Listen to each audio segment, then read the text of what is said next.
ఆకలి సరిగ్గా లేదని 1000 రూపాయల మందులు వేసుకుని ఏడుస్తున్న వాళ్ళు కోట్ల మంది ఉన్నారు. వేల పట్టున ఆకలేస్తోంది, సంతోషించు. దాహం వేస్తే మంచినీళ్లు లోపలికి వెళ్ళక మధ్యలో కన్నం పెట్టి గొట్టం పెడితే ముక్కులోంచి పోసుకుంటున్న వాళ్ళు ఉన్నారు. గుటుక్కు నీళ్లు తాగితే లోపలికి ఎడుతున్నాయి, సంతోషించు. రాత్రి తిని పడుకుంటే పొద్దుడికి కడుపులో పోట్లు వచ్చి జీర్ణం అవక ఏడుస్తున్న వాళ్ళు 1,00,000 మంది ఉన్నారు. తిన్నది గుండ్రాయి అయినా సరే తెల్లారేటప్పటికి జీర్ణం అయిపోతోంది, సంతోషించు.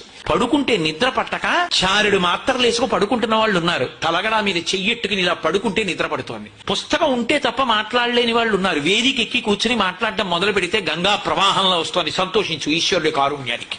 కొంతమంది కూర్చోలేని వాళ్ళు ఉన్నారు, కూర్చుంటున్నావు. నడవలేని వాళ్ళు ఉన్నారు, నడుస్తున్నావు. చూడలేని వాళ్ళు ఉన్నారు, చూస్తున్నావు. వినలేని వాళ్ళు ఉన్నారు, వింటున్నావు. ఈశ్వరుడు నీకు ఇచ్చిన దానికి ప్రతి క్షణం తృప్తితో ఓలలాడిపోవాలి. ఎన్ని మాటలు కృతజ్ఞత చెప్తావు? అది మానేసి ఎప్పుడు ఏదో పోయిన దాన్ని తలుచుకుని ఏడవడం కాదు, వచ్చేదాన్ని ఊహించుకుని అలా జరిగితే బాగుండని కనుబొమలు ఎగరేయడం కాదు.